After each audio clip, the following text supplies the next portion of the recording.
کیا آپ کو معلوم ہے گھر میں غریبی آنے کی 11 وجوہات؟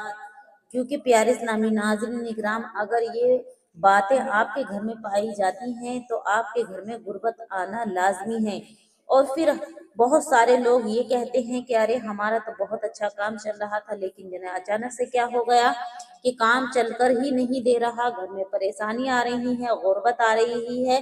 تو آئیے گا حدیث کے حوالے میں نبی صلی اللہ تعالیٰ علیہ وسلم اور سنی بریلوی کتابوں کے حوالے سے آج ہم بات کرنے جا رہے ہیں کہ رزق کی تنگی اور غریبی صرف محنت کی کمی سے نہیں آتی، بلکہ بہت سی روحانی، اخلاقی اور علمی کوتاہیوں کی وجہ سے بھی آتی ہیں۔ اسلام نے ہمیں واضح طور پر وہ اعمال بتائے ہیں جن سے برکت اٹھ جاتی ہے اور غریبی آ جاتی ہے۔ آج ہم 11 ایسی وجوہات بیان کرنے کے جا رہے ہیں جو حدیث مبارکہ کے سے ثابت ہیں۔ تو دیکھیے گا، اللہ تبارک و تعالیٰ اپنے حبیب صلی اللہ تعالیٰ علیہ وسلم سے بہت ہی پیار کرتا ہے، تو ہم کو چاہیے سب سے پہلے نبی کریم صلی اللہ تعالیٰ علیہ وسلم پر درود ضرور پڑھا کریں۔ اب دیکھیے گا، شروع کرتے ہیں کہ وہ غلطیاں کون کون سی ہیں۔ تو پہلے نمبر پر ہے اللہ تبارک و تعالیٰ کی نافرمانی۔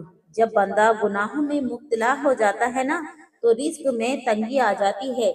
جیسے کہ حدیث مبارکہ میں آتا ہے، نبی کریم صلی اللہ تعالیٰ علیہ وسلم نے ارشاد فرمایا، آدمی اپنے گناہوں کی وجہ سے رزق سے محروم کر دیا جاتا ہے۔ جیسے کہ حوالہ سنن ابن ماجہ کے اندر موجود ہے۔ اور ہمارے اسلامی بھائی یہ سمجھنے لگتے ہیں کہ یہ ہمارے گھر میں کیا ہو گیا، کسی نے جادو کرا دیا، کسی نے کچھ ہم کو جادو ٹونا کرا دیا ہے، کالا جادو کرا دیا ہے، اس کی وجہ سے ہمارے گھر میں روزی میں برکت نہیں ہے۔ نہیں میرے اسلامی بھائیوں، یہ اپنے ہی گناہ ہوتے ہیں۔ اب دیکھیے گا، پہلی وجوہات میں نے بہت آسان طریقے سے آپ کی خدمت میں پیش کی۔ اب دیکھیے گا دوسرے نمبر کی غلطی کیا ہے جو انسان کرتا ہے، وہ ہے نماز میں سستی۔ نماز دین کا ستون ہے، اس میں کوتاہی برکت ختم کر دیتی ہے۔ جیسے کہ قرآن کریم کے اندر اللہ تبارک و تعالیٰ نے ارشاد فرمایا ہے، اور جو میری یاد سے منہ موڑے گا اس کی زندگی تنگ ہو جائے گی۔ تو پیارے اسلامی ناظرین اکرام، یہ رزق ہی تنگ نہیں ہوتا بلکہ عمر بھی کم ہو جاتی ہے، زندگی بھی تنگ ہو جاتی ہے۔ جیسے کہ حوالہ کنزُل امال کے اندر یہ حوالہ موجود ہے۔ تو پیارے اسلامی ناظرین اکرام، آج سے وعدہ کریں کہ نماز کی پابندی کریں گے۔ اب دیکھیے گا تیسری غلطی کون سی ہے جو ہماری اسلامی بہنیں کرتی ہیں، بھائی کرتے ہیں، زکوٰۃ ادا نہ کرنا۔ مال پر زکوٰۃ نہ دینے سے وہ مال نحوست کا سبب بن جاتا ہے، اور اس مال میں شیطانی حصہ قائم ہو جاتا ہے، شیطان وسوسہ کر لیتا ہے، اور شیطان کی وجہ سے اس گھر میں اس جو مال دولت ہے اس میں برکت نہیں ہوتی۔ شیطان بہت ہی خطرناک ہوتا ہے۔ جس مال کی زکوٰۃ ادا نہ کی جائے وہ قیامت کے دن وبال بنے گا، وبال جان بن جائے گا۔ تو پیارے اسلامی بہنوں اور بھائیوں، آج سے وعدہ کریں کہ اپنے مال کی خیرات زکوٰۃ ضرور نکالا کریں، جیسے کہ یہ صحیح بخاری کے اندر حدیث مبارکہ موجود ہے۔ اب دیکھیے گا چوتھے نمبر کی غلطی کیا کرتے ہیں ہمارے اسلامی بھائی اور بہنیں، اے ایمان والو، والدین کی نافرمانی نہ کرو۔ والدین کی نافرمانی سے رزق میں تنگی اور عمر میں کمی آتی ہے، کیونکہ وہ دنیا میں ہم کو لے کر آتے ہیں، ہمیں انگلی پکڑ کر چلانا سکھاتے ہیں، اور جو بچے کی ضرورات ہوتی ہیں وہ ان کو پورا کرتے ہیں۔ لیکن جب بڑھاپا آتا ہے تو اولاد جو ہوتی ہے ان کو نظر انداز کر دیتی ہے، تو یہ نہیں کرنا چاہیے۔ والدین کی نافرمانی جنت سے محرومی کا سبب بنتی ہے۔